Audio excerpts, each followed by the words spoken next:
అందరికీ నమస్కారం. నా పేరు Archana. Welcome to your stories. ఈరోజు కథ ప్రేమ మధురిమ. నిరూపించకపోతే మీరేం చెప్పినా చేస్తాను సార్ అనింది. అతని ఫేస్లో సాటిస్ఫైయింగ్ స్మైల్ ఒకటి చేరింది. ఇప్పుడైనా మీ కాళ్ళు పట్టొచ్చా సార్? ఎందుకు?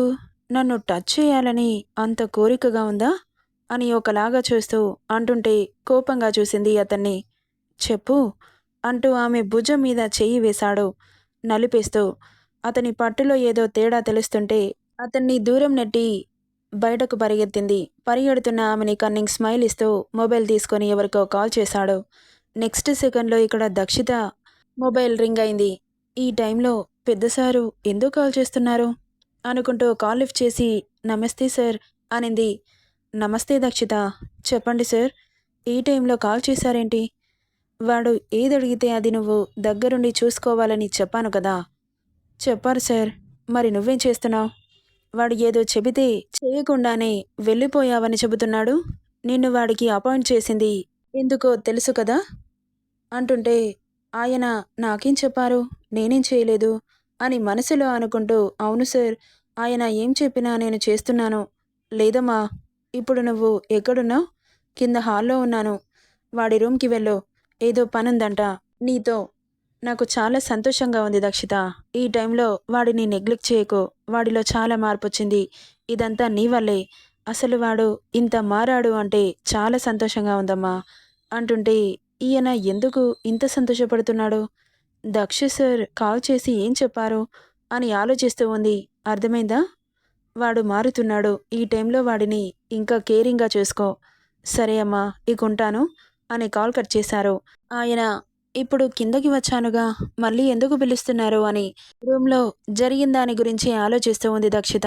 అతను నడుం నొక్కడం, భుజం మీద నొక్కడం ఎందుకు ఇలా బిహేవ్ చేస్తున్నారు అని ఒకసారి ఆమె వంక చూసుకుంది. నడుం దగ్గర టీషర్ట్ పైకి పోయి సన్నటి నెలవంకలా కనిపిస్తుంటే అతని చూపులని గుర్తు చేసుకుంది. ఎందుకులా టచ్ చేశాడో అని. ఇక వెంటనే ఆమె టీషర్ట్ని కాస్త కిందకి జరుపుకొని తల తిప్పి భుజం మీద చూసుకుంది. అది వన్ స్ట్రాప్ స్లీవ్ డ్రెస్ కావడంతో అతను పట్టుకున్న పట్టుకి అక్కడ ఆ పార్ట్ మొత్తం రెడ్డిష్ కలర్లో మారింది. ఇప్పుడు అతని రూమ్కి వెళ్ళాలంటే భయం వేస్తోంది. ఇంతకుముందు జరిగిన దానికే ఆమె గుండె తెగ కొట్టేసుకుంటోంది. ఇప్పుడు గనక లోపలికెళ్తే ఏం చేస్తాడో అన్న టెన్షన్ మొదలైంది ఆమెకి. మళ్ళీ తాతయ్యకి కాల్ చేసి ఏమని చెప్పారు? అసలెందుకు కాల్ చేశారు? ఆయన ఏం పని చెబితే నేను చేయలేదు అని ఆలోచిస్తూనే తన రూమ్కెళ్ళింది దక్షిత. ఇక లోపలికెళ్ళిన తనకి దక్ష పడుకొని కనిపించాడు. అసలేం అర్థం కాలేదు. ఈయన గారేమో పడుకున్నారు, ఆయన గారేమో ఇతని అవసరాలు చూడమని కాల్ చేశారు అని అయోమయంగా అనిపిస్తుంటే తల విదిల్చుకొని లోపలికెళ్ళాలంటే భయం వేస్తుంటే అక్కడి నుండి తన రూమ్కి వెళ్ళిపోవాలని ఇటువైపు తిరిగిన తనకి ఎక్కడికెళ్తున్నావు డస్కీ, ఇలారా అన్నాడు. ఒక్కసారిగా ఒళ్ళు జల్లుమంది. అతని పిలుపు చాలా అంటే చాలా నార్మల్గా ఉంది. కోపం లేదు అందులో. ఒక్కసారిగా ఇలా మారిపోయాడేంటి, మళ్ళీ ఏం చేస్తాడో ఏంటో అని భయపడుకుంటూ లోపలికెళ్ళి చేతులు నలుపుకుంటూ నిలబడింది. అతను పడుకునే ఉన్నాడు కానీ నిద్రపోలేదు. అలాగే నిలబడతావా, నా కాళ్ళు పడతావా అంటుంటే ఇక టక్కున అతని కాళ్ళు పట్టడం మొదలెట్టింది. అతని ఫేస్లో ఈవిల్ స్మైల్ వచ్చి చేరింది. డస్కీ, కింద కూర్చున్నావా, బెడ్ మీద కూర్చొని నొక్కు అన్నాడు.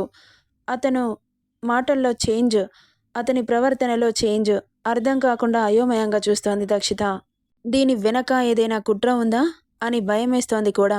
కొద్దిసేపట్లోనే ఇన్ని వేరియేషన్స్ చూపిస్తున్నాడు అనుకుంటూ పర్వాలేదు సార్, నేను కిందే కూర్చుంటాను.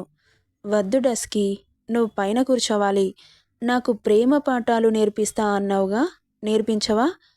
నాకు కూడా నేర్చుకోవాలని చాలా ఆతృతగా ఉంది అంటుంటే ఒక్కసారిగా గుడ్లు పెద్దవి చేసుకొని నేనేం మాట్లాడుతున్నానో ఈయన గారికి ఏం అర్థమవుతుంది? ప్రేమ పాఠాలంటాడేంటి? బాబోయ్, మొదటికే మోసం వచ్చేలా ఉంది. ఇప్పుడేం చేయను అని ఆలోచిస్తుండగానే ఆమె రెక్కపట్టి మీదకి లాక్కున్నాడు. సడన్గా జరిగిన పరిణామానికి ఆమె గుడ్లు ఆడమేర్పులు చేసి చూస్తోంది. ఇప్పుడు వాళ్ళ పొజిషన్ ఎలా ఉంది అంటే దక్ష బెడ్ మీదున్నాడు, అతని గుండెలపై దక్షితుంది. రేయ్ డస్కీ డస్కీ అనుకుంటూ నా కొంప ముంచావు కదరా, అదంటేనే అసహ్యమన్నావు, దాని మీద ఫీలింగ్స్ ఎలా వస్తున్నాయిరా నీకు? మా వాడు అలాంటి వాడు కాదు అని గొప్పలు చెప్పాను, నువ్విలా చేస్తే నా ఇమేజ్ డ్యామేజ్ అవుతుంది. అతని గుండె సెడి ఆమెకు తెలుస్తోంది. అతని స్పర్శ ఆమె ఒంట్లో ఎన్నో వేల ప్రకంపనలని సృష్టిస్తోంది. అసలు ఆమె బ్రెయిన్ ఒక్కసారిగా హీటెక్కిపోయింది అతను చేసిన పనికి. ఇదంతా కలలాగా తోస్తోంది ఆమెకి. అతనేంటి అలా లాక్కోవడమేంటి అని మెల్లగా కిందకి జారుతున్న అతని చేతులకి ఒక్కసారిగా ఈ లోకంలోకి వచ్చి ఎదురుగా ఉన్న అతన్ని చూడగానే అతని ఫేస్లో కార్నర్ స్మైల్ కనిపిస్తోంది. ఏదో జరుగుతుంది అన్న సెన్స్ చేసిన నెక్స్ట్ సెకండ్లోనే ఆమె నడుము పచ్చడైంది అతని అరచేతిలో. ఒక్కసారిగా కళ్ళల్లో నీళ్లు చిమ్మాయి. ఆమె ఒంటి మీద ఉన్న కండ ఊడి వచ్చినట్లు అనిపించింది. అంత నొప్పి. నా బ్రెయిన్ వీక్ కదా, అందుకే ఇలా చేస్తున్నాను అంటూ కళ్ళెగరేశాడు. అతని మాటలకి గుడ్లు పెద్దవి చేసి చూస్తోంది. అంటే ఆమె అనడం వల్ల ఇలా చేస్తున్నాడా? ఒక్క క్షణం అర్థం కాలేదు ఆమెకి. అతని గుండెలపై చేయి పెట్టి లేవడానికి ట్రై చేస్తుంటే అతని ఉడుం పట్టులో అర ఇంచు కూడా కదల్లేదు. అదే కార్నర్ స్మైల్తో ప్లీజ్ వదలండి అంటూ కన్నీళ్లతో చూస్తోంది. ఎందుకో తెలీదు, తనలా అడుగుతుంటే అతని ఈగో సాటిస్ఫై అయ్యి అతని పెదాల్లో స్వచ్ఛమైన నవ్వు విరిసింది. ప్లీజ్ అనింది మళ్ళీ. ఆమె అలా అంటున్నప్పుడు ఆమె పెదాలని అలాగే గమనిస్తున్నాడు. ఒకలాగా అతని చూపులు ఉన్నాయి, ఎన్నడూ అలా లేవు. మొదటిసారి చూస్తున్న చూపులకి ఆమె మదిలో కలవరపాటు మొదలయ్యి గుండె స్పీడ్గా కొట్టుకుంటోంది. అతనికి స్పష్టంగా వినిపిస్తోంది ఆమె హార్ట్ బీట్. టెన్షన్ పడుతుందని అర్థమై అలాగే చూస్తున్నాడు ఆమెని. అతని చూపుల్లో మాత్రం ఎలాంటి మార్పు లేదు. ఆమె అలా కంగారు పడుతుంటే అతని ఈగో మామూలుగా సాటిస్ఫై అవ్వట్లేదు. ఒక అమ్మాయిని ఏడిపిస్తే ఇంతలా కిక్కుంటుందని ఆ రోజే అర్థమైంది అతనికి. అర్థమైందిగా, ఇక స్టార్ట్ చేస్తాడేమో స్వీట్ టార్చర్. అలా ఎంతసేపు చూశాడో తెలీదు కానీ ఆమె పెదాలని వేలితో ఇలా అని టచ్ చేశాడు. ఒక్కసారిగా గుండె ఆగి కొట్టుకున్నంత పనైంది ఆమెకి. తెలియకుండానే మైమరుపుగా కళ్ళు మూసేసింది. ఎప్పుడైతే ఆమె కళ్ళు మూతపడ్డాయో అప్పుడే కెవ్వున కేక పెట్టి ఫ్లోర్ మీద పడ్డది. సడన్గా అలా ఎత్తేసేసరికి నడుం పట్టేసినట్లు అయి అమ్మ అనుకుంటూ అరుస్తూ కింద నుండి లేవడానికి నానా తంటాలు పడుతోంది. ఆమెను చూసిన దక్ష్, ఇప్పుడు చెప్పు, నేను వీక్నా స్ట్రాంగ్నా అంటుంటే గుడ్లు పెద్దవి చేసుకొని చూస్తూ ఉంది అతని మాటలకి. ఇప్పటి నుండి నువ్వు అవుట్ హౌస్లో ఉండకూడదు, నా ఇంట్లోనే ఉండాలి, నా మాన్షన్లోనే ఉండాలి. అర్థమైందా?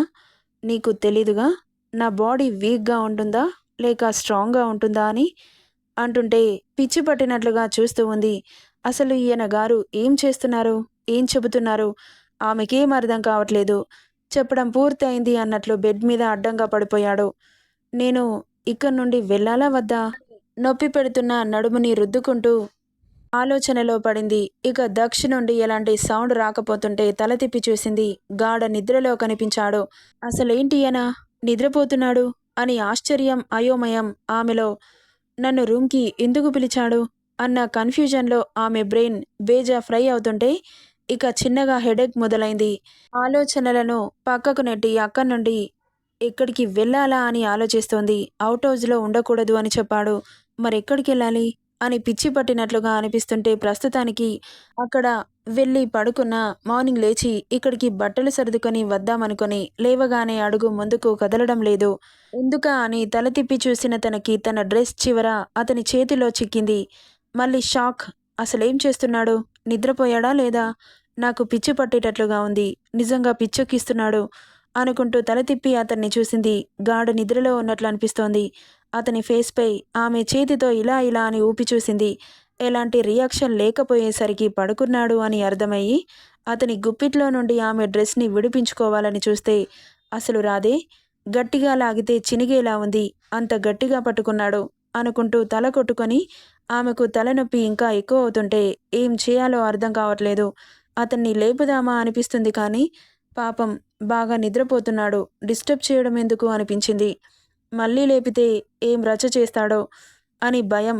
కోపంలో ఇంకేమైనా చేస్తే ఈ చిట్టు గుండె తట్టుకుంటుందా, దెబ్బకు ఆగిపోతుంది అనుకుంటూ చాలాసేపు ట్రై చేసి విసుగొచ్చి అక్కడే కూర్చొని బెడ్కి తల అంచి నిద్రలోకి జారుకుంది. నెక్స్ట్ పార్ట్లో ఏం జరుగుతుందో చూద్దాం. ఈ స్టోరీ ఎలా ఉందో కామెంట్ చేయండి guys. Thank you for listening.